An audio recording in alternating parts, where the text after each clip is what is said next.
জনাব মুহাম্মদ রাসূলুল্লাহ সাল্লাল্লাহু আলাইহি ওয়াসাল্লাম মসজিদে নববীর ভিতরে বসে আছেন। এক বৃদ্ধা মহিলা মসজিদের মধ্যে প্রবেশ করলেন। হুজুর বৃদ্ধাকে দেখে দাঁড়ায় গেলেন। বিশ্ব নবী বুড়ি মেয়ে লোককে দেখে দাঁড়ায় গেলেন। আল্লাহর নবী বুড়িকে দেখে দাঁড়ালেন। বুড়ি যখন কাছে এলেন, আল্লাহর নবী নিজের গায়ের চাদর বুড়ির জন্য বিছায়া দিলেন। বুড়ি বসলেন। এরপরে কথাবার্তা সারার পর বুড়ি যখন বিদায় হবেন, হুজুর আবার দাঁড়ালেন। বুড়ি মহিলা চলে গেলেন। সাহাবায়ে কেরাম বলেন, ইয়া রাসূলুল্লাহ, কিছুই বুঝলাম না।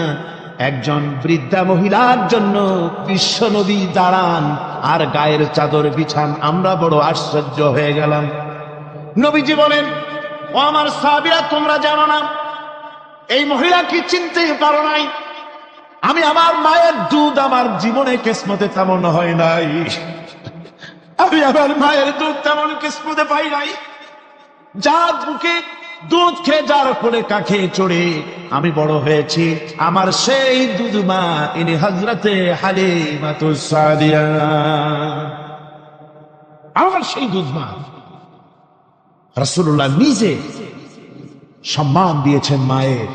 খবরদার, মাকে অসম্মান করবেন না, মাকে সম্মান করবেন, মাকে শ্রদ্ধা করবেন। মরুভূমির ভিতরে যে রব্বুল আলামিন পথের নিশানা তৈরি করে দিলেন, যেখানে গভর্নমেন্ট রাস্তা বানাতে পারে না, মরুভূমির ভিতরে যিনি পথের নিশানা বানালেন মানুষ যেন না হারায়, যে আল্লাহ রব্বুল আলামিন দুর্গম পাহাড়ের ভিতরে গিরিপথ তৈরি করে দিলেন মানুষ যেন হারায় না যায়। সমুদ্রের ভেতরে নাবিকরা দিনের বেলায় সূর্যের আলো দেখে পথ চলে, রাতের আধারে সে যেন গভীর সমুদ্রের ভিতরে হারায় না যায়। আল্লাহ তাই আকাশের ভিতরে তারকা মণ্ডলী খচিত করে রেখেছেন। সমুদ্রের নাবিকেরা, জাহাজের নাবিকেরা তারকা দেখে দেখে পথ নির্ণয় করে নেন। যে মাবুদ রাস্তা বানালেন জঙ্গলের ভিতরে, পাহাড়িয়া এলাকার ভিতরে, যে মহান প্রভু রাস্তা বানালেন, নিশানা বানালেন মরুভূমির ভিতরে, যিনি রাস্তা দেখায় দিলেন গভীর সমুদ্রের ভেতরে, সেই আল্লাহ রব্বুল আলামিন। আমরা দুনিয়ার বুকে মানুষেরা অন্ধকারে মরবো, রাস্তা হবে না, এমনটি তো হতেই পারে না। আল্লাহ রব্বুল আলামিন আমাদের জন্য রাস্তা বানায়েছেন। মহান আল্লাহ রব্বুল আলামিন বলেন, وعلى الله قصد السبيل ومنها جائر। আল্লাহ পাক বলেন, সোজা রাস্তা, সোজা পথ বলে দেওয়ার দায়িত্ব আমি আল্লাহর। যেখানে রয়েছে অসংখ্য বাঁকা পথ, অসংখ্য বাঁকা পথ যেখানে, যে পৃথিবীতে, সেখানে সোজা রাস্তা বলে দেওয়ার দায়িত্বটা কার? জোরে বলেন কার? আল্লাহ শুধু সৃষ্টি করেন না, সৃষ্টি করেন, শিক্ষা দেন, পথ বলে দেন, পথটাও বাকি রাখেন না, পথটাও তিনি বলে দিয়ে দেন। হযরতে মূসা আলাইহিস সালামের কাছে ফেরাউন প্রশ্ন করল, তুমি যে রবের দাবি করছো, যে একজন রব আছেন, সে রবের পরিচয় কি? তোমার সেই রব কে? হযরতে মূসা আলাইহিস সালাম যে জবাবটা দিলেন, কি সুন্দর জবাব! এক কথার ভিতরে সমস্ত কথা সন্নিবেশিত হয়ে গেছে। ফেরাউনের প্রশ্নের জবাবে রব কে, এ কথার জবাব দেওয়া যায়, হাজার হাজার পৃষ্ঠা লেখা যায়। রবকে, তার পরিচিতি। আমি যদি এখন শুধু রব শব্দের ব্যাখ্যা করি, তাফসীর করি, রাত শেষ হয়ে যেতে পারে, ইনশাআল্লাহ ব্যাখ্যা দেওয়া যাবে।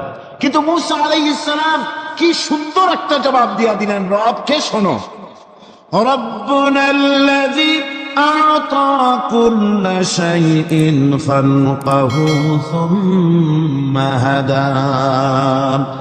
রব হচ্ছেন সেই, আমার প্রভু হচ্ছেন তিনি, যিনি সমস্ত সৃষ্টিকে, সমস্ত মাখলুকাতকে যিনি সৃষ্টি করেছেন, আর সৃষ্টি করার পর তার চলার জন্য পথ তৈরি করে দিয়েছেন। তিনি হচ্ছেন আল্লাহ পাক, যিনি সৃষ্টি করেন আর পথের দিশা দেন।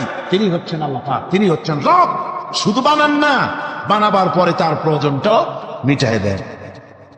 আল্লাহ পাক সেই আল্লাহ বলছেন, খালাকাল ইনসানা আল্লামাহুল বায়ান। তিনি মানুষ সৃষ্টি করেছেন। আমি সম্ভবত দ্বিতীয় দিনে আপনাদেরকে বলেছিলাম, মানুষ বানর থেকে আসে নাই, মানুষ ওরাং ওটাং থেকে আসে নাই, মানুষ শিম্পাঞ্জি থেকে আসে নাই, মানুষ বাঁদরের গোষ্ঠী নয়, মানুষ এসেছে মাটি থেকে, আদম থেকে। মানুষের পূর্বপুরুষ হচ্ছেন হযরতে আদম আলাইহিস সালাম। মানুষের পূর্বপুরুষ কে? আদম আলাইহিস সালাম। আর মানুষের পূর্বপুরুষ হচ্ছেন আদম আলাইহিস সালাম, আর তার উৎপত্তি হচ্ছে মাটি থেকে। মানুষ এসেছে আদম থেকে, আদম এসেছে মাটি থেকে। এখন আল্লাহ পাক বলছেন যে আমি হচ্ছি তোমার স্রষ্টা, আমি তোমাকে বানাইছি। কোরআনে কারীমের কথা এভাবে বলছে, কাইফা তাকফুরুনা বিল্লাহি ওয়া কুনতুম আমওয়াতান ফাহিয়াকুম সুম্মা ইউমীতুকুম সুম্মা ইউহয়ীকুম সুম্মা ইলাইহি তুরজাউন। এ মানুষ, তোমরা কিভাবে কুফরি করো, অস্বীকার করো, আল্লাহর সাথে নাফরমানি করো? কিভাবে করো যে আল্লাহ তোমাকে, তুমি ছিলে মৃত্যু, তোমাকে আল্লাহ পাক জিন্দা করেছেন। সুতরাং মানুষ জন্মের পূর্বে সব মৃত্যু ছিল, এ কথা তো আজ বিজ্ঞান সম্মত কথা, বৈজ্ঞানিক সত্য কথা। মানুষ জন্মের আগে মৃত্যু ছিল। কিভাবে? মানুষের উৎপত্তি থেকে এলো, কোরআনে কারীম তা পরিষ্কার করে বলছে। তোমাকে কিভাবে সৃষ্টি করেছে তুমি দেখো। সন্তান মায়ের জরাইতে আসার পূর্বে সে ছিল পিতার শুক্রকীট আর মায়ের ডিম্বাণু, অর্থাৎ স্পার্মটোজন এবং ওভাম, এই দুটি জিনিসের মধ্যে সে বিভক্ত ছিল। মায়ের বক্ষপিঞ্জর এবং পিতার পৃষ্ঠদেশ থেকে সবেগে নির্গত এক ফোঁটা পানি দিয়ে আমি আল্লাহ পাক তোমাকে সৃষ্টি করেছি। কোরআনে কারীম বলছে, হাল আতা আলাল ইনসানি হিনুম মিনাদ-দাহরি লাম ইয়াকুন শাইআম মাযকুরা। মানুষের জীবনে কি এমন এক সময় এসেছিল না যখন সে উল্লেখযোগ্য বিষয় বস্তু হিসাবে পরিগণিত ছিল না? তোমার নাম ছিল না, পরিচয় ছিল না, কিছুই ছিল না, দুনিয়ার কেউ তোমাকে জানতো না, শুনতো না। আমি আল্লাহ পাক তোমাকে সৃষ্টি করেছি। তুমি কোত্থেকে এলে? কোরআনে কারীম থেকে তা জেনে নাও। আল্লাহ রাব্বুল আলামিন বলেন, ইন্না খালাকনাকুম মিন তুরাবিন সুম্মা মিন নুতফাতিন সুম্মা মিন আলাকাতিন সুম্মা মিন মুদগা। আমি রব্বুল আলামিন তোমাকে সৃষ্টি করেছি, মাটির উপাদান দিয়ে তৈরি করলাম। মা বাপের, পুরুষের স্পার্মটোজন আর মহিলাদের ওভাম দুটোতে মিলে মায়ের গর্ভের ভিতরে নাপাক পানি ফোঁটাকে জমাট রক্তে পরিণত করে দিলাম। এই জমাট রক্তকে গোশত বানালাম, কচি কচি হাড় দিয়ে একটা বডি, একটা স্ট্রাকচার তৈরি করলাম। তারপরে ফাকাসাউনাল ইযামা লাহমা, গোশত দিয়ে, রগ দিয়ে, চামড়া দিয়ে সুন্দর করে ছাউনি দিয়া মায়ের গর্ভের ভিতরে আমি আল্লাহ রব্বুল আলামিন তোমাকে বানাইছি। মায়ের পেটের ভিতরে ফি কারারিম মাকিন, একটি সুরক্ষিত জায়গায় তোমাকে আমি রেখে দিলাম, যেখানে কোনো রোগ, কোনো জার্ম যেখানে পৌঁছতে পারবে না, কোনো অসুবিধা হবে না। এমন একটা জায়গায়, এমন একটা ইন্টেনসিভ কেয়ার ইউনিটের ভিতরে রেখেছি। সুবহানাল্লাহ। একটা ইন্টেনসিভ কেয়ার ইউনিট যেখানে কোন রকমের কোন জার্ম প্রবেশ করে বা করবার কোনো ক্ষমতা নাই কারো। এমন একটা যে একটা প্যাকেট, সুন্দর একটা প্যাকেট, একটা কভারের মধ্যে তোমাকে তৈরি করা হলো মায়ের পেটের মধ্যে। তারপরে আজকে তুমি কুফরি করতেছো, আজকে আমাকে অস্বীকার করছো। ওই গর্ভের ভেতরে আমি ইচ্ছে করলে রক্তের পিণ্ডের আকারে মায়ের গর্ভ থেকে আবর্ষণ করে দিতে পারতাম, দুনিয়ার মুখ দেখতে পারতে না। মায়ের পেটের ভেতর থেকে মরা সন্তান হিসাবে বের করে দিতে পারতাম, বিকলাঙ্গ করে বের করে দিতে পারতাম, পঙ্গু করে বের করতে পারতাম। পারতেন না? আল্লাহ রাব্বুল আলামিন বলেন, কেমনে বানালাম? খালাকাল ইনসান, মানুষ আমি সৃষ্টি করেছি মায়ের পেটের ভিতরে বসে। যখন ক্ষুধার উদ্রেক হলো, রূহ যখন এসে গেল, ক্ষুধা লাগলো, খাবারের প্রয়োজন হলো, আমি কেমনে খাওয়ালাম? দুনিয়ার কোনো মা বাপ, কোনো নেতা, কোনো ডাক্তার, কোনো চিকিৎসা বিজ্ঞানী মায়ের পেটের সন্তানের খাবার সরবরাহ করতে পারে না। আল্লাহ পাক বলেন, তুমি কি খাবে? ব্যবস্থা আমি করেছি। মায়ের মাসে অসুখকে বন্ধ করে দিয়ে মায়ের নাভির সঙ্গে তোমার নাভির সাথে তার লাগাইয়া দিয়েছি, আর ওই তারের মাধ্যমে রক্ত বের করে দিয়া, মায়ের রক্ত দিয়ে তিল তিল করে তোমারে বড় করেছি। রক্তটা মুখে লাগাই নাই, মুখে লাগলে পরে নাপাক রক্ত মুখটা নাপাক হয়ে যাবে। নাভির ভিতর দিয়ে পাস করে দিলাম, মুখটাকে পবিত্র রেখে দিলাম, যাতে করে দুনিয়ায় আসার পর আমার পবিত্র বানানো মুখখানা দিয়া এই দুনিয়ায় বসে তোমার আল্লাহর পবিত্র নামের জিকির করতে পারো।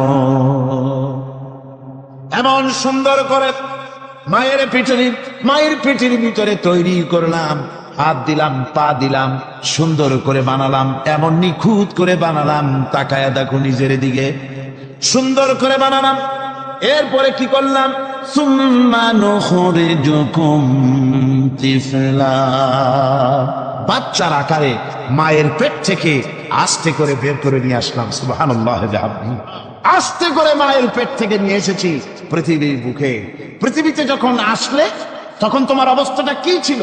ক্ষুধার যন্ত্রণায় যদি মরেও যেতে, কান্দা ছাড়া ভাষা নাই। ভাষা আছে? কোন হুঁশ ছিল আমাদের? কোন জ্ঞান ছিল? আল্লাহ রাব্বুল আলামিন বলেন, আল্লাহু আখরাজাকুম মিন বুতুনি উম্মাহাতিকুম লা তা'লামুনা শাইআ, মায়ের গর্ভ থেকে এমন অবস্থায় বের করে এনেছি যখন তোমার কোনো হুঁশ নাই, জ্ঞান নাই, কথা বলতে পারো না, পায়খানার ভিতরে পড়ে থাকো, ট্যা ট্যা করে কান্দা ছাড়া পথ নাই, পানির পিপাসায় গলা শুকায় যায়, কান্দা ছাড়া পথ নাই, মনের তোমার মুখের কোনো ভাষা নাই কান্না ছাড়া। আমি তোমার এমন আল্লাহ, আমি তোমার এমন স্রষ্টা, আমি তোমার এমন রব। তোমার ভাষা নাই বলে মায়ের কলিজার ভেতরে আমি তোমার প্রতি এক দুর্বিনীত মহব্বত পয়দা করে দিয়েছি। তোমার কান্না তোমার মায়ের বুকের মধ্যে শেল বিঁধে যায়। তুমি যখন কাঁদো, কান্নার আওয়াজ যখন মায়ের কানে চলে যায়, হাজারো কাজ ফেলে মা দৌড়াইয়া বাচ্চারে করে না। কি খাবে কেউ তৈরি করে না। আল্লাহ রাব্বুল আলামিন বলে, বান্দারে, দুনিয়ায় আসার আগে তুমি কি খাবে, খাবারের বন্দোবস্ত আমি আল্লাহ করেছি, আমি এমন স্রষ্টা। তুমি দুনিয়া আসার 6 মাস আগে তোমার মায়ের বুকের ওপরে তোমার খাদ্য গরম করে আমি আল্লাহ রিজার্ভ করে রেখে দিয়েছি। সেই খাদ্য শুধু খাদ্য নয়, রোগের প্রতিষেধক, এটা ওষুধ। আজ বিজ্ঞানীরা, চিকিৎসা বিজ্ঞানীরা বলছেন, মায়ের দুধ সন্তানের খাদ্যের, মায়ের দুধের চাইতে কোনো বিকল্প কিছুই নাই। সন্তান পৃথিবীতে এলে মায়ের প্রথম দুধটা গ্রামে গঞ্জে অশিক্ষিত এলাকায় প্রথম দুধটা ফেলে দেয়, এটাকে মনে করে এটা খারাপ, এটা খাওয়াতে নাই, তাহলে ধনুষ্টঙ্কার হবে, হাবিজাবি কথা বলে। আল্লাহ দুধ বানাইছে বাচ্চার ধনুষ্টঙ্কার হওয়ার জন্য। মায়ের ওই প্রথম দুধটা হচ্ছে সন্তানের জন্য সমস্ত রোগের প্রতিষেধক। সে ছিল পেটের ভিতরে একটা কাভারের মধ্যে, ওখানে কোনো জার্ম ছিল না, কোনো রোগ জীবাণু ছিল না। ও পৃথিবীতে এসেছে যেখানে অক্সিজেনের ভেতরে জার্ম রয়েছে, বাতাসের ভিতরে জার্ম রয়েছে, যার পরিবেশটা খারাপ হয়ে আছে, মানুষের শ্বাস প্রশ্বাসে নিঃশ্বাসে হাজারো রোগ বীজাণু জীবাণু ঘুরছে। এই রকমের একটা পৃথিবীতে এসেছে। আসার পরে কচি স্বাস্থ্য, কচি শরীর, কচি হার্ট, কচি লাংস, সেটাকে প্রতিরোধ করবে কি করে? সেজন্য আল্লাহ পাক মায়ের দুধের ভিতরে সমস্ত রোগের প্রতিষেধক দিয়ে দিয়েছেন। সুবহানাল্লাহ। আজকের বিজ্ঞানীরা তা স্বীকার করেছেন। অনেক মা তার সন্তানকে দুধ দেন না, নিজের শরীর স্বাস্থ্য ভালো রাখার চিন্তা করে বাচ্চাকে দুধ খাওয়ান না। এটা অত্যন্ত নির্মম কাজ। বাচ্চাকে দুধ খাওয়ালে বাচ্চার সাথে মায়ের মহব্বত বাড়ে। ইউরোপে, আমেরিকায় মাকে মা বলে ডাকে না, বাপকে শ্রদ্ধা করে না, সম্মান করে না। তার কারণ সেখানে মায়েরা তার সন্তানদেরকে কোলে নেয় না, সন্তানদেরকে ফিডার খাওয়ায়। আর আমি নিজের চোখে দেখেছি, মায়েরা ইউরোপে, আমেরিকায় যখন শপিং এ আসে, তখন রাস্তায় যখন আসে, তখন ওই পুশ চেয়ার গুলিতে বাচ্চাকে শোয়াইয়া, বাচ্চা এভাবে পুশ চেয়ারে করে ঠেলে নিয়ে যায়, আর কুত্তার বাচ্চাগুলি কোলে করে ঘুরে বেড়ায়। কুত্তার বাচ্চা কোলে নেয়, নিজের বাচ্চা পুশ চেয়ারে করে ঠেলে। সেই জন্য মায়ের প্রতি সন্তানের মহব্বত হয় না, সন্তানেরও মায়ের প্রতি কোনো শ্রদ্ধা জাগে না। আল্লাহর কি ব্যবস্থা, মায়ের কলিজার মধ্যে মহব্বত পয়দা করে দিয়েছেন আল্লাহ পাক। মায়ের বুকের দুধের ভিতরে আল্লাহ রাব্বুল আলামিন, আল্লাহ পাক বলছেন আমি মানুষ সৃষ্টি করেছি আর তার সমস্ত প্রয়োজন মিটিয়েছি, তার খাবারের সব প্রয়োজন মিটিয়ে দিয়েছি। দুধটাকে ঘন করি নাই, হজম করতে পারবে না বলে ওই দুধটা সামান্য পাতলা করে দিয়েছি, ওর ভিতরে সামান্য মিষ্টি দিয়েছি। দুধের বোটার ভিতরে একটা ছিদ্র দিলে চোষা মারলে পরে অনেকগুলি দুধ বেরিয়ে এসে গলাটা আটকে যেত, তোমার কচি কণ্ঠ গলা আটকে যেত, শ্বাস করতে পারতে না। এজন্য মায়ের স্তনের বোটার ভিতরে সূক্ষ্ম সূক্ষ্ম 32টা ছিদ্র করে আস্তে করে দুধ বার করে তোমার জীবন আমি বাঁচাইছি। খলাকাল ইনসান, মানুষ সৃষ্টি করেছি আমি আল্লাহ পাক। সুতরাং যে আল্লাহ পাক এ মানুষ সৃষ্টি করলেন আর মায়ের কলিজার ভিতরে মহব্বত পয়দা করে দিলেন, সে আল্লাহ পাক বলছেন খবরদার ওই মাকেও যেন আবার ভুলে যেও না। মাকে সম্মান করে করো, মা বাপকে মহব্বত করো, তাদেরকে শ্রদ্ধা করো। বউ পাইয়া সুন্দর স্ত্রী পেয়ে মায়ের কথা ভুলে যেও না। অনেক সাহেব আছে মায়ের কথা ভুলে যায়, স্ত্রীর কথা অনুযায়ী মায়ের উপরে অত্যাচার করে, এরকমও বহুত আছে। আল্লাহ পাক বলছেন শোনো, وَقَضَى رَبُّكَ أَلَّا تَعْبُدُوا إِلَّا إِيَّاهُ وَبِالْوَالِدَيْنِ إِحْسَانًا। তোমার প্রভুর পক্ষ থেকে ফয়সালা হয়েছে, চূড়ান্ত সিদ্ধান্ত হয়ে গিয়েছে, আমি আল্লাহর ইবাদতের পর তোমার মা বাপের এহসান করবে, খেদমত করবে, তাদের জন্য উপকার করবে, তাদেরকে ভালোবাসবে। আল্লাহ রাব্বুল আলামিন বলেন মা বাপের সঙ্গে কেমনে কথা বলবে, তাদের সাথে কিভাবে আচরণ করবে, আল্লাহ তাও শিখিয়ে দিয়েছেন। আল্লাহ পাক বলেন ওয়ালা তাকুল লাহুমা ওয়া কুল লাহুমা কাওলান কারীমা। মা বাবার সাথে সম্মানজনক কথা বলো। ওয়া কুল লাহুমা কাওলান কারীমা, সম্মানজনক কথা বলো, মাথায় ঝাঁকি দিয়ে রাগ করে চোখ মোটা করে কথা বলো না। তুমি সন্তান, তোমার জন্য সবচাইতে বড় পীর তোমার আব্বা তোমার আম্মা, ঠিক কিনা কন? ছেলের জন্য, মেয়ের জন্য, সন্তানের জন্য সবচাইতে বড় পীর কে? বাপ মা। এটা ভালো করে মনে রাখতে হবে। আপনার মাওলানা সাহেবদের দোয়া, পীর সাহেবদের দোয়া কবুল হতেও পারে, নাও হতে পারে, 50-50 সম্ভাবনা আছে, আবার সম্ভাবনা নাই। কিন্তু মা বাপের দোয়া কবুল হবে 100% সিউরিটি রয়েছে। রাসূলুল্লাহ বলেছেন 3 জনের দোয়া কবুল হবে, মুস্তাজাবুদ দাওয়া। কয়জনের দোয়া কবুল হবে? আল্লাহ রাব্বুল আলামিনের হাবিব বলেন 3 জনের দোয়া কবুল হবে আল্লাহর দরবারে। তার মধ্যে একজন হলেন মাজলুম ব্যক্তি, যে ব্যক্তি অত্যাচারিত, যে ব্যক্তি মুসাফির, প্রবাসী, তার দোয়া কবুল হবে।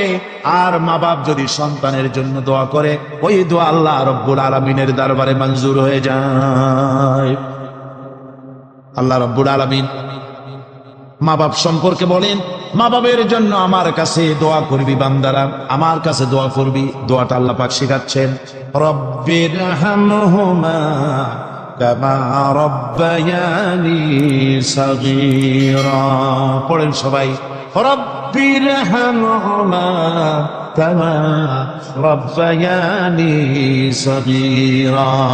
একটু জিকির করেন লা ইলাহা ইল্লাল্লাহ।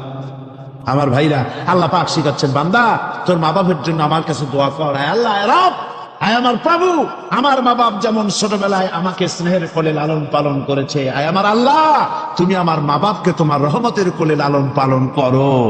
আল্লাহ শিখাই দিয়েছেন। আমার ভাইরা, প্রত্যেক নামাজের পরে এই দোয়াটা ভুলে যাবেন না। ভুলে যাবেন? ভুলে যাবেন? আমার ভাইরা, আমার বোনেরা, সবাই প্রত্যেক নামাজের পরে পড়বেন রব্বিরহামহুমা কামা রব্বায়ানি সাগীরা। এই দোয়া করতে কেউ ভুলে যাবেন না। আল্লাহ রাব্বুল আলামিন বলে বান্দারে, ওয়া ওয়াসাইনাল ইনসানা বিওয়ালিদাইহি ইহসানা হামালাতুহু উম্মুহু কুরহা ওয়া ওয়াদাতুহু কুরহা। আল্লাহ পাক বলেন, আমি পৃথিবীর সমস্ত মানব মণ্ডলীকে উপদেশ দিয়েছি, মা বাপকে সম্মান করো, শ্রদ্ধা করো, তাদের উপকার করো। তার কারণ হলো তোমার মা তোমাকে গর্ভে ধারণ করেছে অত্যন্ত কষ্টের সাথে। আল্লাহ বলতেছেন, মা তোমাকে গর্ভধারণ করেছে অত্যন্ত কষ্টের সাথে, এরপরে তোমাকে ডেলিভারি করেছেন অত্যন্ত কষ্টের সাথে, তোমাকে ডেলিভারি করেছেন। ও আমার ভাইয়েরা, জনাব অধ্যাপক মফিজুর রহমান সাহেব আমাকে বলছেন যে মাহফিলের চতুর্দিকে ওনাদের কাছে রিপোর্ট এসেছে এক শ্বাসরুদ্ধকর পরিবেশ সৃষ্টি হয়ে গিয়েছে। মহিলাদের ভেতরে 3 জন নাকি সেন্সলেস হয়ে পড়েছেন, এত প্রচন্ড ভিড় হয়েছে সেখানে। আপনারা দোয়া করুন আল্লাহ যেন এই মাহফিলকে সুন্দর রূপে পরিচালিত করে দেন, রহমতের হাওয়া যেন বহায় দেন। জোরে কোন আমিন, আরো জোরে কোন আমিন। আমি দেখতে পাচ্ছি আপনারা ঠাসাঠাসি করে বসেছেন, তারপরেও আল্লাহ পাক কোরআন শরীফে বলেছেন, তোমরা যদি অপর ভাইকে একটু জায়গা করে দাও, নিজের জায়গা কম করে, আল্লাহ বেহেশতের মধ্যে তোমার জায়গা বাড়াই দেবেন। আল্লাহ পাক কোরআন শরীফে বলেছেন। আমি সমস্ত মুসলমান একজনও দাঁড়াবেন না, একবার দাঁড়াবেন না। বসা অবস্থায় আপনারা সামনের দিকে চেপে আসেন, এই মঞ্চের দিকে বসা অবস্থায় সমস্ত মানুষ নড়ে চড়ে বসেন, হরকতে বরকত হবে, নড়ে চড়ে বসেন। আর এই ফাঁকে দাঁড়াবেন না, হবে না।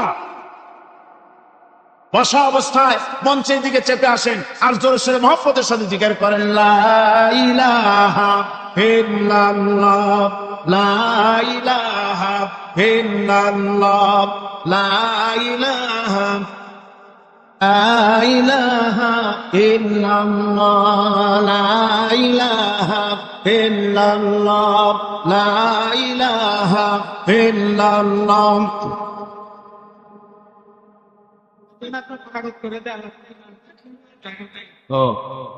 লা ইলাহা ইল্লাল্লাহু মুহাম্মাদুর রাসূলুল্লাহ।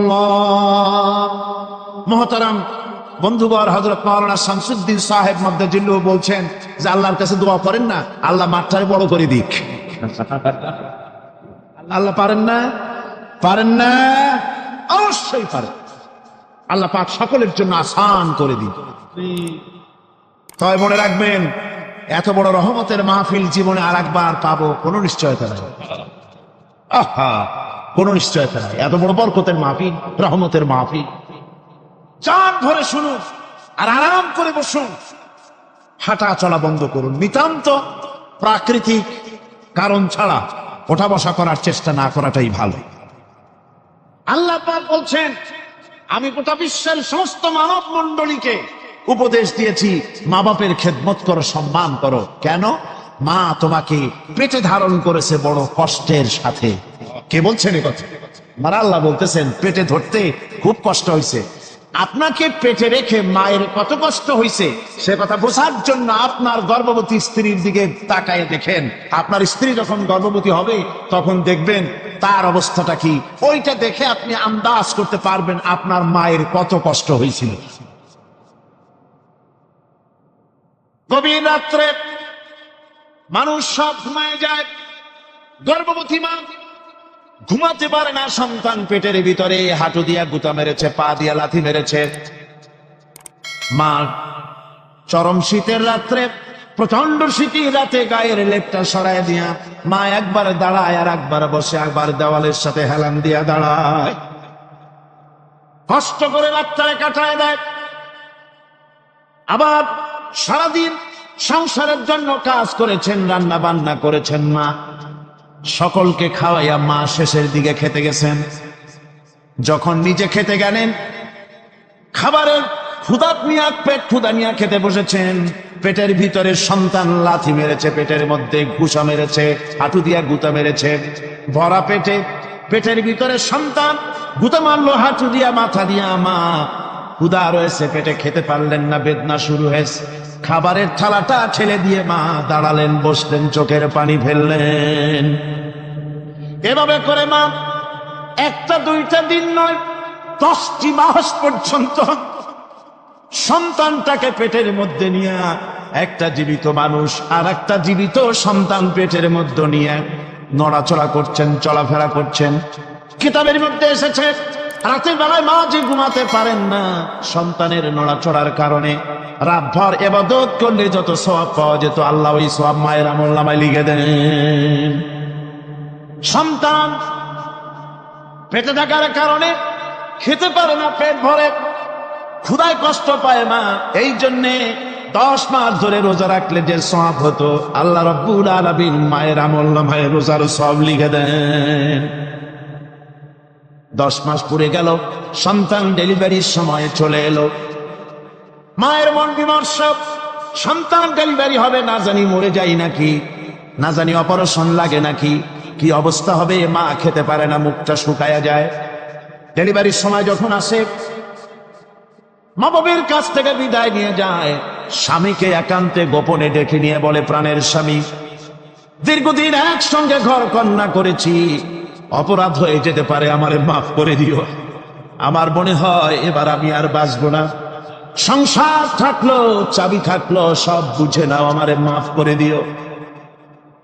মা চলে গেল সতিকা গৃহে, ক্লিনিকে চলে গেল, অপারেশন থিয়েটারে চলে গেল, অথবা ডেলিভারির জায়গায় চলে গেল। ডেলিভারির পেইন শুরু হয়ে গেল, বেদনা শুরু হয়ে গেল। এক একটা বেদনা যেন মায়ের এক একটা মৃত্যু যন্ত্রণা শুরু হয়ে যায়। এমন যন্ত্রণা, প্রসব বেদনা দুনিয়ার ভুক্তভোগী মা ছাড়া আর কেউ জানে না। এই চরম বেদনার ভেতর দিয়ে, চরম কষ্টের ভিতরে মা যখন একটা বাচ্চা প্রসব করলো, জিহাদের ময়দানের মতো মা রক্তাক্ত হয়ে গেলেন, সন্তান দুনিয়ায় এলো। মা তখন অস্থির থাকেন, এত বড় বিরাট কষ্টের ভিতরে। আল্লাহ রাব্বুল আলামিন বলেন, সন্তান যখন ডেলিভারি হয়ে গেল, মায়ের মনের ভিতরে আমি তখন এই ফিলিংস, এই টেন্ডেন্সি জাগ্রত করে দিই, দেখ কি হয়েছে। মা তখন দেখতে চায় কি হয়েছে। মায়ের সামনে যখন এত কষ্টে হৃদয় বিঙ্গলন, কলিজার 32টি নাড়ি ছেঁড়া যন্ত্রণা আর সন্তান যখন মায়ের চোখের সামনে আসে, আল্লাহ পাক বলেন, মা যখন তার ছেলের মুখের দিকে তাকায়, মেয়ের মুখের দিকে তাকায়, আল্লাহ বলেন 10 মাসের পেটে ধরা কষ্ট আর ডেলিভারির সব কষ্ট মায়ের মন থেকে মুছে ফেলে দেই। আল্লাহ রাব্বুল আলামিন বলেন, খবরদার দুনিয়ার মানুষ, এমন মায়ের সাথে নাফরমানি করবি না, এ মায়ের সাথে নাফরমানি করবি না, মাকে সম্মান করবি, মার কাছে দোয়া চাবি। দুনিয়ায় যদি সম্মান চাও, রিজেক্ট চাও, মায়ের পায়ে ধরে কাঁদো। মায়ের জাতি অনেক সম্মান তার। রাসূল করিম সাল্লাল্লাহু আলাইহি সাল্লামকে প্রশ্ন করা হয়েছে, হুজুর খেদমত করবো কার? হুজুর কয় মায়ের। তারপরে কার? হুজুর কয় মায়ের। তারপরে কার? হুজুর বলেন মায়ের। তারপরে কার? তোমার পিতা। 3 গুণ তোর মায়ের মর্যাদা, 3 গুণ বেশি, তোর বাবার চাইতে মর্যাদা বেশি। সুবহানাল্লাহ পড়ে। আর আজকে ইসলামের শত্রুরা তারা বলে যে ইসলাম নারীর অধিকার আদায় করে না। নারীর অধিকার ইসলাম দেয় নাই তো কে দিয়েছে? আমার বন্ধুগণ, বিশ্ব নবী জনাব মুহাম্মদ রাসূলুল্লাহ সাল্লাল্লাহু আলাইহি ওয়াসাল্লাম মসজিদে নববীর ভিতরে বসে আছেন। এক বৃদ্ধা মহিলা মসজিদের মধ্যে প্রবেশ করলেন। হুজুর বৃদ্ধাকে দেখে দাঁড়ায় গেলেন, বিশ্ব নবী বুড়ি মেয়ে লোককে দেখে দাঁড়ায় গেলেন। আল্লাহ নবী বুড়িকে দেখে দাঁড়ালেন। বুড়ি যখন কাছে এলেন, আল্লাহর নবী নিজের গায়ের চাদর বুড়ির জন্য বিছায়া দিলেন। বুড়ি বসলেন। এরপরে কথাবার্তা সারার পর বুড়ি যখন বিদায় হবেন, হুজুর আবার দাঁড়ালেন। বুড়ি মহিলা চলে গেলেন। সাহাবায়ে কেরাম বলেন, ইয়া রাসূলুল্লাহ, কিছুই বুঝলাম না, একজন বৃদ্ধা মহিলার জন্য বিশ্ব নবী দাঁড়ান আর গায়ের চাদর বিছান, আমরা বড় আশ্চর্য হয়ে গেলাম। নবীজি বলেন, ও আমার সাহাবীরা, তোমরা জানো না এই মহিলা কি চিনতে পারো নাই? আমি আমার মায়ের দুধ আমার জীবনে কিসমতে তেমন হয় নাই, আমি আমার মায়ের দুধ তেমন কিসমতে পাই নাই। যার বুকে দুধ খেয়ে, যার কোলে কাকে চড়ে আমি বড় হয়েছি, আমার সেই দুধ মা, ইনি হযরতে হালিমাতুস সাদিয়া, আমার সেই দুধ মা। রাসূলুল্লাহ নিজে সম্মান দিয়েছেন মায়ের। খবরদার মাকে অসম্মান করবেন না, মাকে সম্মান করবেন, মাকে শ্রদ্ধা করবে। আমার বন্ধুগণ, আলেম ওলামা পীর বুজুর্গদের জন্য হাদিয়া তো দেন আপনারা, কোনো নিষেধ নাই, দেন। হাদিয়া দেওয়াও সুন্নত, নেওয়াও সুন্নত, দিবেন, আমি কোনো নিষেধ করি না। কিন্তু আমি বলতে চাই, পীর বুজুর্গদের কাছে, আলেম ওলামাদের কাছে হাদিয়া দিয়া আল্লাহরে যত না খুশি করতে পারবেন, এই ডালিম বেদানার মৌসুমে বেদানা একটা ভেঙে নিজ হাতে যদি ভাইয়ের মুখে তুলে দেন, আল্লাহর আরশ খুশি হয়ে যাবে, আল্লাহর আশীর্বাদ খুশি হয়ে যাবে, আল্লাহ পাক খুশি হয়ে যাবে। মায়েরে খাওয়াও, বাপ তো খাওয়াও, তোমার সবচেয়ে বড় পীর তিনি। সুবহানাল্লাহ পড়ো, সুবহানাল্লাহ। মা বাপ যদি একটু দোয়া করে দেয়, তোমার জিন্দেগির কাম শেষ। একটু বদদোয়া করলে জাহান্নামে যাবে, কোন পিসাব বদদোয়া করলে জাহান্নামে যাবে এমন কথা নয়, কোন মওলানা বদদোয়া করলে দোজখে যাবে এমন কথা নয়। রাসূল বলেছেন, হুমা জান্নাতুকা ওয়া নারুকা, মা বাপ তোমার বেহেশত, মা বাপ তোমার জাহান্নাম। মা বাপ যদি অসন্তুষ্ট হয় দোজখে যাবি, আর মা বাপ যদি খুশি আল্লাহর জান্নাতে চলে যাবে। সুবহানাল্লাহ, সুবহানাল্লাহ, সুবহানাল্লাহ। মায়ের পায়ের তলে তোর বেহেশত। আমরা পুরুষ, আমাদের গত বছরও বলেছি, আমরা পুরুষ, আমাদের পায়ের তলে জুতা, আমাদের পায়ের তলে কি? শুধু জুতা। আর আমার মা, আমার মায়ের জাতি যারা এই প্যান্ডেলে বসে আছেন, আমার মায়েরা বোনেরা, মায়ের জাতি যারা পৃথিবীতে, মায়ের জাতি পায়ের তলে আল্লাহর বেহেশত। সুবহানাল্লাহ। নারীর মর্যাদা ইসলাম দেয় নাই, কে দিয়েছে? আল্লাহ দিয়েছেন, আল্লাহর রাসূল দিয়েছেন। আমার বন্ধুগণ, হযরত বাইজিদ বুস্তামি, ছোট্ট বাচ্চা ছেলে, গভীর রাত্রে মা অসুস্থ, পানির পিপাসায় জেগে উঠেছেন। বাবারে, পিপাসায় শেষ হয়ে গেলাম, পানি দাও। ছেলে ঘরের ভিতরে পানি না পেয়ে বাইরে দৌড়াদৌড়ি করলেন। অনেক দূর থেকে পানি নিয়ে এসে দেখেন মা ঘুমায় গেছেন। পানি নিয়ে দাঁড়ানো, পৌষ মাস, মাঘ মাসের শীতের রাত, ফজরের সময় মায়ের ঘুম ভেঙে গেল। তাকিয়ে দেখেন বাইজিদ দাঁড়ানো, হাতে পানি থরথর করে কাঁপছে। জিজ্ঞাসা করে, বাইজিদ তুমি দাঁড়ানো কেন? ছোট্ট বাচ্চা বলে, মা পানি চেয়েছিলে তুমি গভীর রাত্রে, পানি ঘরে ছিল না, অনেক দূর থেকে আনতে হয়েছে। মা বলছে, ঘুমাও নাই কেন গেলাস থুইয়া? বাচ্চা বলে, ঘুমাই নাই, তুমি যদি আবার পানি চাও, সময় মতো যদি দিতে না পারি, মা তোমার কষ্ট হবে, এই জন্য ফজর পর্যন্ত আমি দাঁড়ায় আছি, কখন তুমি পানি চাও। মা হাতের থেকে পানি নিয়ে পান করলেন, বাইজিদকে বিছানার উপরে আরাম করে কম্বল দিয়ে ঘুম পড়াইয়া দিলেন। হযরতে বাইজিদের মা উযু করে ফজরের নামাজ পড়ে সিজদায় চলে গেলেন। চিৎকার মেরে কেঁদে বলেন, আমার রব, আমার আল্লাহ, আমি আমার বাইজিদের মা, আমি মা হয়ে বাইজিদের জন্য দোয়া করি। বাইজিদ আমার জন্য আজকে যা করেছে, আমি মা, আমার কলিজা ঠান্ডা হয়ে গেছে। আয় আল্লাহ, আমি বাইজিদের জন্য দোয়া করি, তুমি তাকে সুলতানুল আরিফিন বানাইয়া দিও। মঞ্জুর হয়ে গেল আল্লাহ পাকের কাছে দোয়া। আমার ভাইরা, আল্লাহ পাক বলছেন, খবরদার, আমার ইবাদতের পরে মা বাপ, আল্লাহর ইবাদতের পরে কারা? মা বাপ। মা বাপকে সম্মান করো, শ্রদ্ধা করো, মোহাব্বত করো, কিসমত খুলে যাবে, কিসমত খুলে যাবে। মা বাপকে সম্মান করো। হযরত আবু হুরায়রা রাদিয়াল্লাহু তাআলা আনহু রাসূলের সামনে এসে কাঁদতেছেন। হুজুর বলছেন, আবু হুরায়রা কাঁদো কেন? কাঁদো কেন?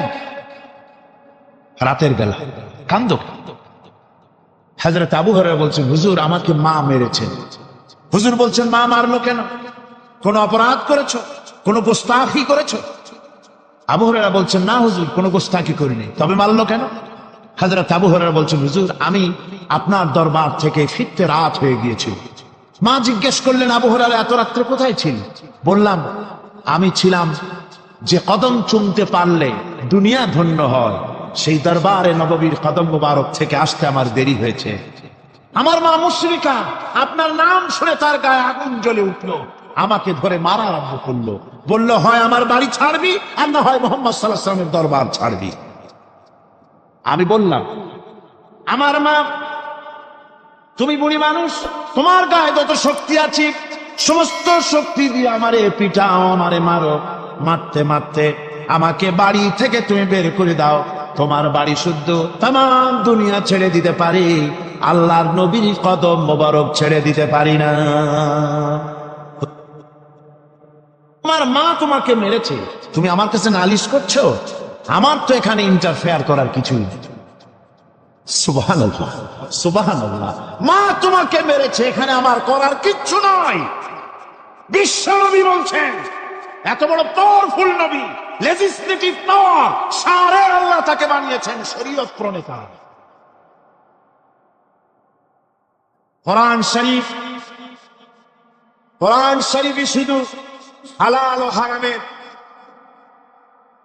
হালাল এবং হারামের, বৈধ এবং অবৈধের সীমারেখা শুধু কোরআনই ঠিক করেন। রাসূলের জন্য আল্লাহ ছেড়ে দিয়েছেন। আল্লাহ রাসূলও হারাম, হালাল এবং হারামের বৈধ, বৈধতা অবৈধতার সীমারেখা নির্ধারণ করেছেন। এত বড় ক্ষমতা তার, এত বড় পাওয়ারফুল বিশ্বনবী, তিনি বলছেন মা মেরেছে, আমার করার কিছু নাই। চিন্তা করেন কত বড় কথা, এ কথার লোড কত। হযরত আবু হুরায়রা বলেন, ইয়া রাসূলুল্লাহ, মা মাকে মেরেছেন, আমি আল্লাহর নবীর কাছে মায়ের বিরুদ্ধে নালিশ করতে আসি নাই। বললেন, কেন এসেছো? হযরত আবু হুরায়রা বলেন, হুজুর এসেছি একটা কারণে।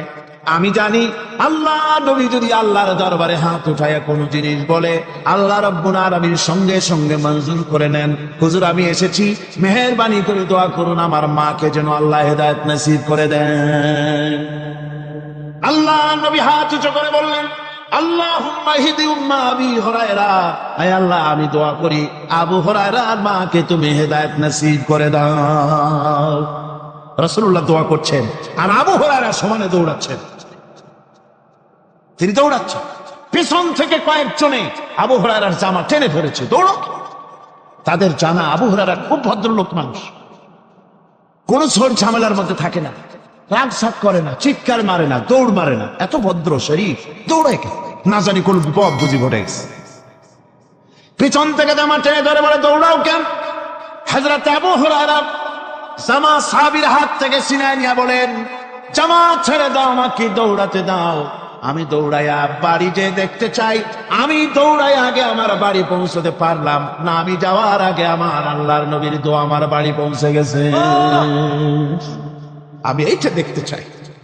হযরত আবু হুরায়রা বাড়িতে গিয়ে দরজা নক করলেন, ভেতর থেকে আওয়াজ এলো, কে? হযরত আবু হুরায়রা বলেন, মা আমি তোমার আবু হুরায়রা ফিরে এসেছি। মা বলছেন, বাবা অপেক্ষা করো, দরজা খুলতেছি। হযরত আবু হুরায়রা বলেন, মায়ের গলার আওয়াজের ভিতরে শিরকিয়াতের কর্কশতা পেলাম না, মায়ের গলার আওয়াজের ভিতরে তাওহীদের গন্ধ পেলাম। আমার মনে হলো নবীজির নিক্ষিপ্ত তীর তার নিশানায় পৌঁছে গেছে।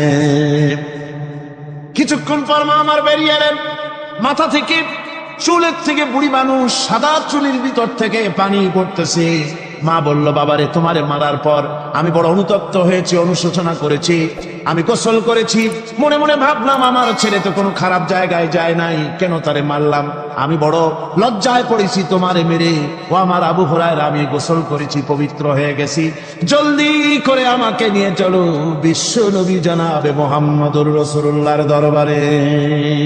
হযরত আবু হুরায়রার মা ঘোষণা করলেন, আশহাদু আল্লা ইলাহা ইল্লাল্লাহু ওয়াহদাহু লা শারীকা লাহু ওয়া আশহাদু আন্না মুহাম্মাদান আবদুহু ওয়া রাসূলুহু।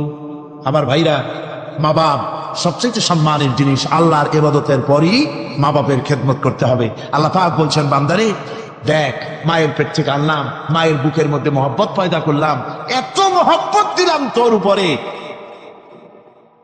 যে কোনো বিদেশে যান, যেখানে যান, বাড়িতে ফিরলে পরে সকলে ছেলে মেয়ে ভাই বোন সবাই দেখবে সুটকেসে আমার জন্য আনছে কি, সবাই চিন্তা করবে আমার জন্য কি এনেছে। একমাত্র মা সন্তানের মুখের দিকে তাকাবে, কখন খাইছে সে। সুবহানাল্লাহ, সুবহানাল্লাহ, আমার বাসার মুখখানা শুকনা, তুই বুঝি আজকে কিছু খাইস নাই। বিদেশে যেসব সন্তান থাকে, মা কাটা কবুতরের মতো ছটফট করে।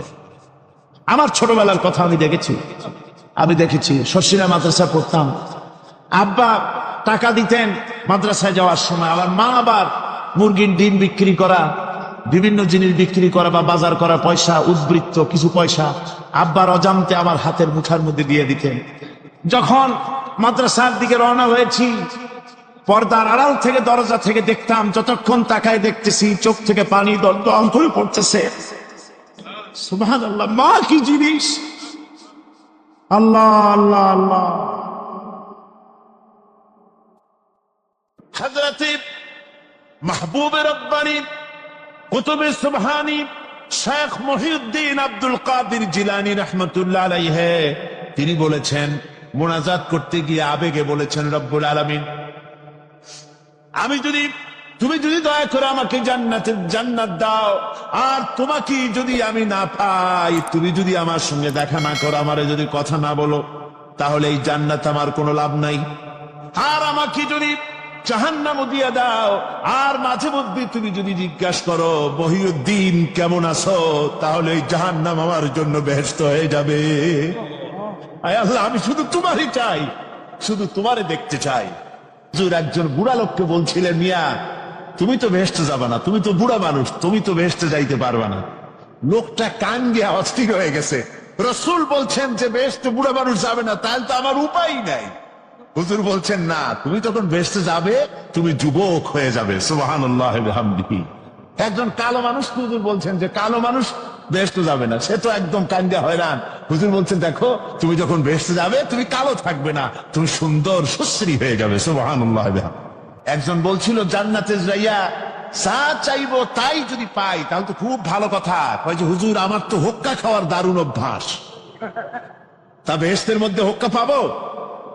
বুজুর্গ ব্যক্তি বলছেন, আল্লাহর বান্দা, বেহেশতে যাইয়া যদি তুমি হুক্কা খাইতে চাও তো আল্লাহ তোমার হুক্কা দিবেন, কিন্তু আল্লাহর কসম করে বলতে পারি, বেহেশতে যাইয়া এমন পচা জিনিস খাওয়ার তোমার ইচ্ছে জাগবে না। এত ভালো জিনিস তুইয়া এই পচা জিনিস খাওয়ার ইচ্ছা তোমার জাগবে না মনের ভিতরে।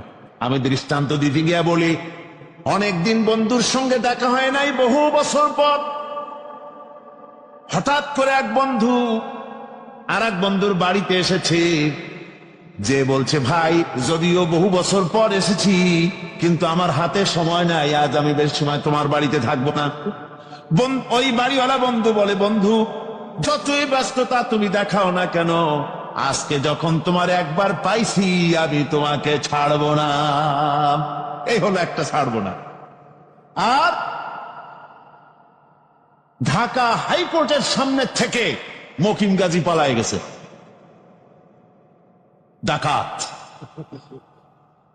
পুলিশ খুঁজতে খুঁজতে হয়রান হইয়া এই ডাকাতটারে যদি পাওয়া যায়, আর ওই ডাকাত যদি বলে, স্যার আপনি আমার ধর্মের ভাই, আপনি আমার বাপ, আপনি মেহেরবানি করে আমাকে ছেড়ে দেন, পুলিশ বলবে, বেটা গোটা পুলিশ বাহিনী তোর জন্য হয়রান, তোরে যখন একবার পাইছি তোরে আর ছাড়বো না। তাহলে বন্ধুর ছাড়বো না আর পুলিশের ছাড়বো না এক জিনিস, এক জিনিস। জাহান্নামীদেরকে ধাক্কা মারতে মারতে জাহান্নামের দিকে নিয়ে যাবে, জাহান্নামের দিকে যেতে চাইবে না, তাই ধাক্কা মারা লাগবে। আর বেহেশতীদের ধাক্কা মারা লাগবে কেন? বেহেশতীরা যখন জান্নাতের দিকে যেতে থাকবে, ওদের জন্য লাল কার্পেট সম্বর্ধনা দেওয়া হবে। দুনিয়ার পচা লাল কার্পেট না, এত সুন্দর করে সাজানো থাকবে। এক একটা মঞ্জিলে যখন যাবে, জান্নাতীদের জন্য সাজানো মঞ্জিল দেখে তারা মনে করবে এইটাই বুঝি বেহেশত। ঘটি বাটি লোটা যা আছে তাই নিয়ে ওইখানে বসে পড়বে। ফেরেশতারা কবে যে, আল্লাহর বান্দা তুমি এখানে বসছো কেন, এটা তো বেহেশত না। কয় এক থেকে ভালো আছে নাকি? কয় আছে না, ওঠো, আরে মিয়া উঠো। এইভাবে করে ধাক্কা মারবে, ওঠো সামনে যাও। আবার যখন সামনে যাবে, সেখানে এর থেকে আরো সুন্দর পরিবেশ দেখে ওইখানে আবার বসে পড়বে, মনে করবে এটা বুঝি বেহেশত। বলা হয়, ফেরেশতারা বলবে, আল্লাহর বান্দা এটা জান্নাত না, এর থেকেও ভালো জায়গা, সুন্দর জায়গা আছে। এইভাবে ধাক্কা মারতে মারতে তাদেরকে জান্নাতের কাছে নিয়ে যাওয়া হবে। হাত্তা ইযা জাউহা ওয়া ফুতিহাত আবওয়াবুহা ওয়া ক্বালা লাহুম খাযানাতুহা সালামুন আলাইকুম তিবতুম ফাদখুলুহা খালিদিন। এভাবে ধাক্কাতে ধাক্কাতে যখন তাদেরকে জান্নাতের দরজার কাছে নিয়ে যাওয়া হবে, আগে থেকেই তাদের জন্য দরজা খোলা থাকবে। সুবহানাল্লাহ। আগে থেকেই জান্নাত খুলে রাখা হবে। তাদেরকে বলা হবে, ওই জান্নাতের পরিচালক তিনি বলবেন, আসুন, ওয়েলকাম করবেন তাদেরকে, সালামুন আলাইকুম, আপনাদের প্রতি আল্লাহর শান্তি বর্ষিত হোক। বড় ভালোভাবে জীবনযাপন করেছিলেন দুনিয়ায়, আল্লাহর হুকুম মেনে চলেছিলেন, আল্লাহর হুকুম পালন করেছিলেন। দুনিয়ার বুকে বড় অশান্তি, মানুষের নির্যাতন, মানুষের বদনামি, জেল জরিমানা, রাত জেগে তাহাজ্জুদের নামাজ পড়া, জিহাদের ময়দানে কষ্ট করে রক্ত দেওয়া, শহীদ হওয়া, কত কষ্ট করে আল্লাহর দ্বীন জমিনে কায়েমের চেষ্টা করেছেন, নিজের জীবনকে ভালো রেখেছেন, পবিত্র রেখেছেন। আজকে আপনার জন্য এই জান্নাত, ফাদখুলুহা খালিদিন, জান্নাতে প্রবেশ করুন এবং চিরকাল এই জান্নাতের ভিতরে থাকুন। আল্লাহ রাব্বুল আলামিন ওই জান্নাতের সবকিছু দান করে দেবেন তাদেরকে, বেহেশতের মধ্যে তারা পৌঁছে যাবে। আর এই বেহেশতে পৌঁছে যাওয়ার আগে আরেকটি ঘটনা ঘটবে, সেটা হচ্ছে আল্লাহর নবী তিনি কাঁদতে থাকবেন। আল্লাহ রাব্বুল আলামিন বলবেন, নবী আপনি কাঁদেন কেন? আজকে তো আপনার কাঁদার দিন না, আজকে তো কাঁদার দিন না, কেন কাঁদেন? মাকামে মাহমুদ দিয়েছি, আপনাকে কাউসার দান করেছি, কেন কাঁদেন? নবীজি বলবেন, রব্বুল আলামিন আমি দেখতে পাচ্ছি মাঝে মাঝে ফেরেশতারা আমার উম্মতগুলিকে জাহান্নামের দিকে নিয়ে যাচ্ছে। আল্লাহ রাব্বুল আলামিন বলবেন, ও আমার নবী, ও আমার হাবিব, জান্নাতি উম্মতগুলি আর যদি আপনি বাছাই করে নেন। হযরত আয়েশা রাদিয়াল্লাহু তাআলা আনহা বলেছেন, একথা শোনার পরে আমি প্রশ্ন করলাম, ইয়া রাসূলুল্লাহ, ওই পরকালে কিয়ামতের ময়দানে অসংখ্য নবীদের মাঝে, অসংখ্য উম্মতের মধ্য থেকে আপনার জান্নাতি উম্মত আপনি কি করে বেছে নেবেন? হুজুর বলেন, আয়েশা, যদি কোনো ঘোড়ার কপাল যদি থাকে সাদা, আর সাদা কপালওয়ালা ঘোড়াটা যদি অনেকগুলি ঘোড়ার মধ্যে হারিয়ে যায়, তাহলে সাদা কপালওয়ালা ঘোড়াটারে কি তার মালিক খুঁজে পাবে নাকি? হযরত আয়েশা বলেন, হুজুর অনায়াসে পাবে। হুজুর বলেন, কিয়ামতের দিন অসংখ্য মানুষের ভিতরে আমার জান্নাতি উম্মত আমি এইভাবে বেছে নেব, যারা দুনিয়ার ভেতরে নামাজ পড়েছে, ঈমান এনেছে, ঈমানদার ছিল, দ্বীনের কাজ করেছে, আল্লাহর সাথে নাফরমানি করে নাই, নামাজ পড়েছে সঠিকভাবে, আল্লাহর সঙ্গে নাফরমানি করে নাই, সঠিকভাবে দ্বীন পালন করেছে, তাদের চেহারার ভিতরে ঈমানের নূর চড়বে। ওই ঈমানের নূরের চমক দেখে দেখে আমার উম্মতগুলি আমি বাছাই করব। সেদিন ওই কিয়ামতের ময়দানে যারা নামাজ পড়ে না, রোজা রাখে নাই, বরং দ্বীনের সঙ্গে বিরোধিতা করেছে, আল্লাহর সঙ্গে নাফরমানি করেছে, ইসলামকে অস্বীকার করেছে, আল্লাহর দ্বীন যারা জমিনে কায়েম করতে চায় তাদের সঙ্গে বেয়াদবি করেছে, ওরা বলবে, হে রাসূল, আমিও তো আপনার উম্মত, আমারও সুপারিশ করুন। আল্লাহ নবী বলবেন, ভেগে যাও, দূর হয়ে যাও, তুমি যদি আমার উম্মত হবে, তাহলে এসব উম্মতের মতো ঈমানের নূরের চমক তোমার ভিতরে আমি দেখতে পেতাম। ওই হাসরের ময়দানে আল্লাহ নবী যদি বলেন, তুমি আমার উম্মত নও, ভেগে যাও, এর থেকে অসহায়, এর থেকে এতিম অবস্থার মানুষের জন্য কিছু হতে পারে না। আল্লাহ এই দুরবস্থা থেকে আমাদেরকে যেন হেফাজত করেন। আল্লাহ রব্বুল আলামিন যেন আমাদেরকে নবীর সুপারিশ কিয়ামতের দিন আমাদের জন্য নসিব করে দেন। জোরে বলেন আমিন। আল্লাহ পাক জিজ্ঞেস করবেন, ও আমার বান্দারা, ও আমার জান্নাতি বান্দারা, আমি তোমাদেরকে যে সব ওয়াদা করেছিলাম সে ওয়াদা মতো সব পাইছো কিনা? আমি ওয়াদা করেছিলাম আমার জন্য রাত জেগে যদি তাহাজ্জুদের নামাজ পড়ো, নামাজ, রোজা, হজ, যাকাত যদি করো, আমার দিন কায়েমের জন্য যদি আন্দোলন করো, রক্ত যাও, আমার জন্য যদি কষ্ট করো, শহীদ হও, তাহলে আমি তোমাদেরকে জান্নাত দেব। যত ওয়াদা করছিলাম তা পেয়েছো কিনা? জান্নাতীরা বলবে, ক্বালু নাআম, সব পেয়েছি, সব নিয়ামত পেয়েছি। আল্লাহ বলেন, সব পাও নাই, ওয়ানাদাইনা মাজিদ, আমার কাছে আরো বেশি আছে, আমার কাছে আরো বেশি আছে, সব পাও নাই। জান্নাতীরা বসে থাকবেন, বুঝতে পারবেন না, এত নিয়ামত পেয়েছি, আল্লাহর কাছে আরো আছে। আল্লাহর নবী তখন মুখ খুলবেন, নবীজি বলবেন, রব্বুল আলামিন জান্নাতীরা বলতে সাহস পেতেছে না। সব পেয়েছি ঠিকই, কিন্তু যার জন্য গভীর রাতের আরামের ঘুমকে হারাম করে তাহাজ্জুদের নামাজ পড়েছে, যার জন্য স্ত্রী পুত্র পরিজনের মায়া পরিত্যাগ করে জিহাদের ময়দানে শহীদ হয়েছে, যার জন্য জেল খাটলো, জরিমানা দিল, যার জন্য নির্যাতিত হলো, সে আল্লাহ রব্বুল আলামিনকে তারা এখনো দেখে নাই। আল্লাহ রব্বুল আলামিন বলবেন, আমি আমার বান্দার সে আরজ পুরা, সে আরজি পুরা করব। আল্লাহ রব্বুল আলামিন তার সামনের থেকে সমস্ত নূরের পর্দাগুলি সরে যাবে। রব্বুল আলামিন তার বান্দার দিকে, বান্দার সামনে জালুয়া আফরোজ হবেন। আল্লাহ পাক কোরআনে কারীমের ভিতরে বলছেন, উজুহু ইয়াওমাইদিন নাযিরা ইলা রাব্বিহা নাযিরা। বান্দা, আল্লাহ পাক বান্দার দিকে তাকিয়ে থাকবেন, আর সমস্ত বান্দারা আল্লাহ রব্বুল আলামিনের দিকে তাকিয়ে থাকবে। এই অবস্থায় কত কাল চলে যাবে কেউ টের পাবে না। রব্বুল আলামিন জান্নাতের ভিতরে তোমার জান্নাতীরা যেদিন তোমাকে দেখবে, ওই দিন আমাদেরকেও জান্নাতে একটু জায়গা করে দিও আল্লাহ। আমরা যেন ওই জান্নাতের ভেতরে বসার জায়গা যদি না পাই, আমরা গুনাহগার মানুষ, জান্নাতের কোন একটু জায়গায় ঠাই করে দিও যেন তোমারে দেখতে পাই। আয় আল্লাহ, তোমাকে দেখার তৌফিক আমাদের দিও, জোরে বলেন আমিন। চৈত্র বৈশাখ মাসে প্রখর রোদে মাটি ফেরে চৌচির হয়ে যায়। এই ফেটে যাওয়া চৌচির মাটিতে আল্লাহ পাক বৃষ্টির পানি দিয়ে এই মাটিকে, এই মৃত্যু মাটিকে আল্লাহ পাক যেভাবে জিন্দা করেন, ইন্না যালিকা লামুহয়িল মাউতা ওয়া হুয়া আলা কুল্লি শাইইন কাদির, সে আল্লাহ পাক তোমরা মরলে পরে আবার এভাবে জিন্দা করতে পারবেন। জোরে কোন সুবহানাল্লাহ। আমার ভাইরা, আল্লাহ পাকের পরে বলেন, দেখো মৃত্যু জমিনকে কেমনে জিন্দা করি।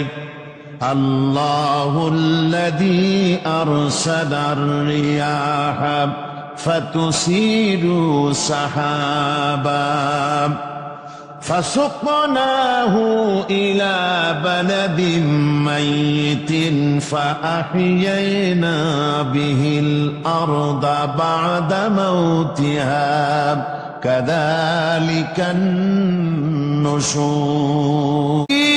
الذين اتقوا ربهم إلى الجنة زمرا।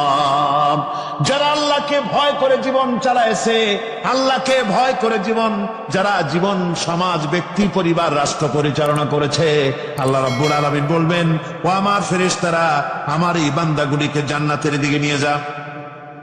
ফেরেশতারা জান্নাতীদেরকে হাকায়া জান্নাতের দিকে নিয়ে যেতে থাকবে।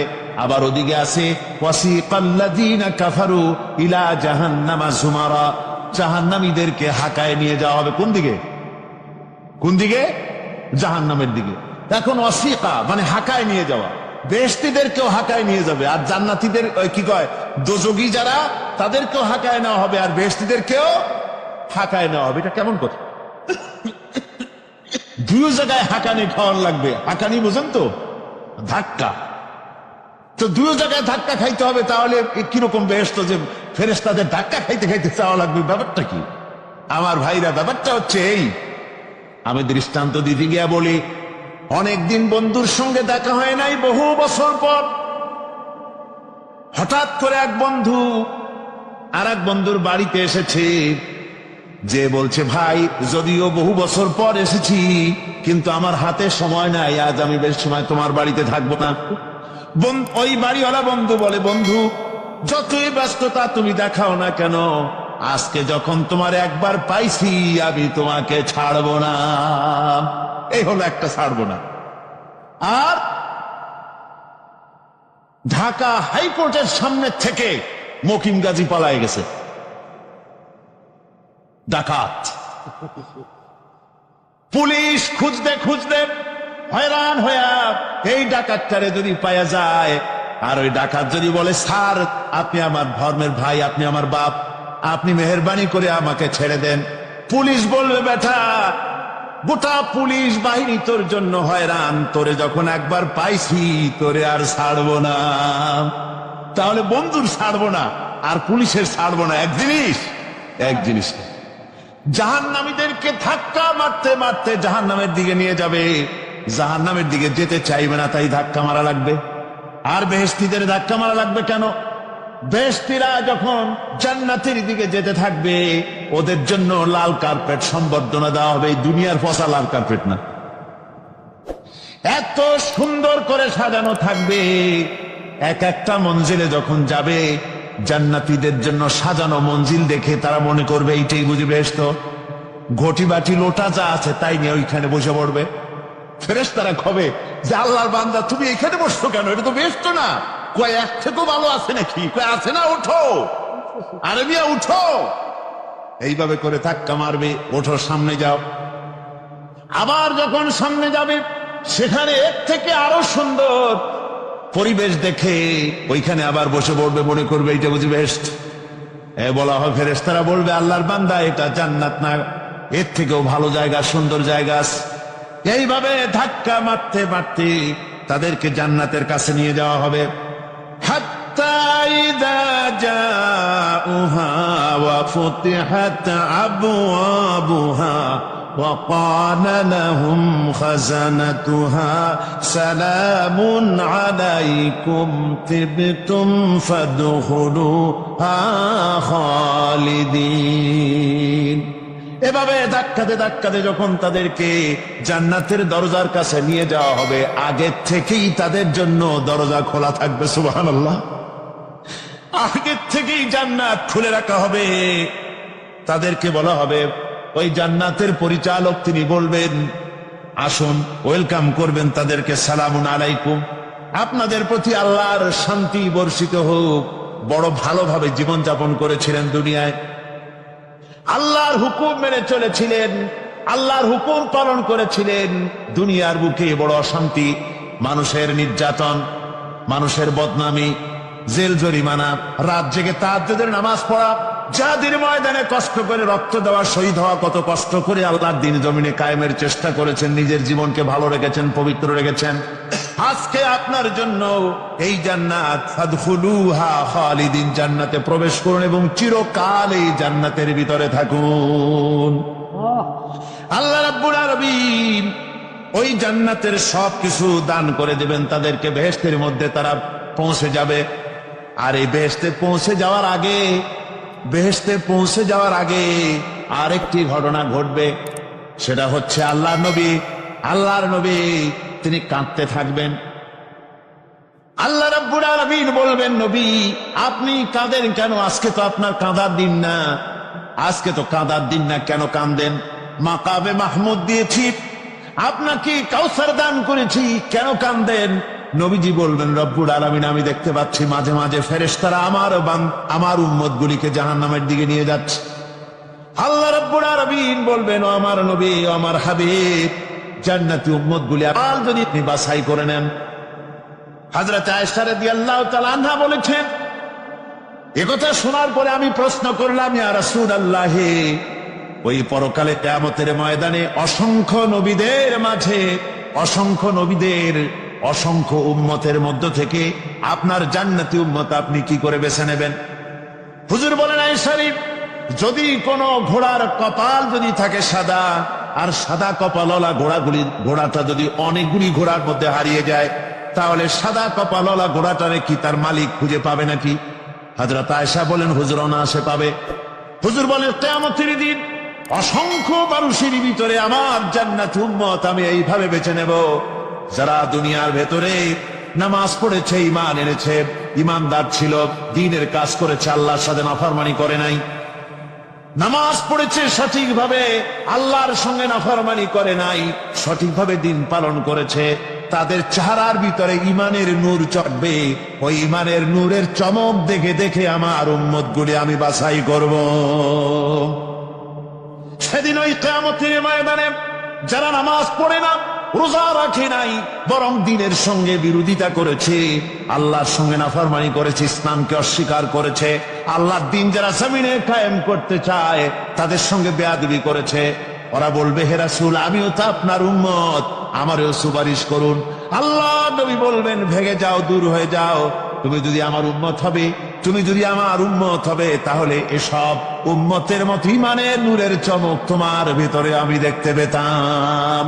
ওই হাসরের ময়দানে আল্লাহ নবী যদি বলেন, তুমি আমার উম্মত নও, ভেগে যাও, এর থেকে অসহায়, এর থেকে এতিম অবস্থার মানুষের জন্য কিছু হতে পারে না। আল্লাহ এই দুরবস্থা থেকে আমাদেরকে যেন হেফাজত করেন। আল্লাহ রব্বুল আলামিন যেন আমাদেরকে নবীর সুপারিশ কিয়ামতের দিন আমাদের জন্য নসিব করে দেন। জোরে বলেন আমিন। আল্লাহ পাক জিজ্ঞেস করবেন, ও আমার বান্দারা, ও আমার জান্নাতি বান্দারা, আমি তোমাদেরকে যে সব ওয়াদা করেছিলাম সে ওয়াদা মতো সব পাইছো কিনা? আমি ওয়াদা করেছিলাম আমার জন্য রাত জেগে যদি তাহাজ্জুদের নামাজ পড়ো, নামাজ, রোজা, হজ, যাকাত যদি করো, আমার দিন কায়েমের জন্য যদি আন্দোলন করো, রক্ত যাও, আমার জন্য যদি কষ্ট করো, শহীদ হও, তাহলে আমি তোমাদেরকে জান্নাত দেব। যত ওয়াদা করছিলাম তা পেয়েছো কিনা? জান্নাতীরা বলবে, ক্বালু নাআম, সব পেয়েছি, সব নিয়ামত পেয়েছি। আল্লাহ বলেন, সব পাও নাই, ওয়ালাদাইনা মাজিদ, আমার কাছে আরো বেশি আছে, আমার কাছে আরো বেশি আছে, সব পাও নাই। জান্নাতীরা বসে থাকবেন, বুঝতে পারবেন না, এত নিয়ামত পেয়েছি, আল্লাহর কাছে আরো আছে। আল্লাহর নবী তখন মুখ খুলবেন, নবীজি বলবেন, রব্বুল আলামিন, জান্নাতীরা বলতে সাহস পেতেছে না, সব পেয়েছি ঠিকই, কিন্তু যার জন্য গভীর রাতের আরামের ঘুমকে হারাম করে তাহাজ্জুদের নামাজ পড়েছে, যার জন্য স্ত্রী পুত্র পরিজনের মায়া পরিত্যাগ করে জিহাদের ময়দানে শহীদ হয়েছে, যার জন্য জেল খাটলো, জরিমানা দিল, যার জন্য নির্যাতিত হলো, সে আল্লাহ রব্বুল আলামিনকে তারা এখনো দেখে নাই। আল্লাহ রব্বুল আলামিন বলবেন, আমি আমার বান্দার সে আরজ পুরা, সে আরজি পুরা করব। আল্লাহ রব্বুল আলামিন তার সামনের থেকে সমস্ত নূরের পর্দাগুলি সরে যাবে। রব্বুল আলামিন তার বান্দার দিকে, বান্দার সামনে জালুয়া আফরোজ হবেন। আল্লাহ পাক কোরআনে কারীমের ভিতরে বলছেন, وجوه يومئذ ناظرة إلى ربها ناظرة। বান্দা, আল্লাহ পাক বান্দার দিকে তাকিয়ে থাকবেন, আর সমস্ত বান্দারা আল্লাহ রব্বুল আলামিনের দিকে তাকিয়ে থাকবে। এই অবস্থায় কত কাল চলে যাবে কেউ টের পাবে না।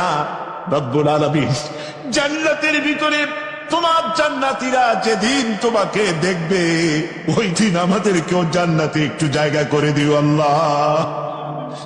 আমরা যেন ওই জান্নাতের ভিতরে বসার জায়গা যদি না পাই, আমরা গুনাহগার মানুষ, জান্নাতের কোন একটু জায়গায় ঠাঁই করে দিও যেন তোমারে দেখতে পাই। আয় আল্লাহ, তোমাকে দেখার তৌফিক আমাদের দিও। জোরে বলেন আমিন। হযরতে মাহবুবে রব্বানী কুতুবে সুবহানী শেখ মহিউদ্দিন আব্দুল কাদের জিলানী রাহমাতুল্লাহ আলাইহি, তিনি বলেছেন, মুনাজাত করতে গিয়ে আবেগে বলেছেন, রব্বুল আলামিন, তুমি যদি দয়া করে আমাকে জান্নাত দাও, আর তোমাকে যদি আমি না পাই, তুমি যদি আমার সঙ্গে দেখা না করো, আমারে যদি কথা না বলো, তাহলে এই জান্নাত আমার কোনো লাভ নাই। আর আমাকে যদি জাহান্নামও দিয়ে দাও, আর মাঝে মধ্যে তুমি যদি জিজ্ঞাসা করো, মহিউদ্দিন কেমন আছো, তাহলে এই জাহান্নাম আমার জন্য বেহেশত হয়ে যাবে। আয় আল্লাহ, আমি শুধু তোমারই চাই, শুধু তোমারে দেখতে চাই।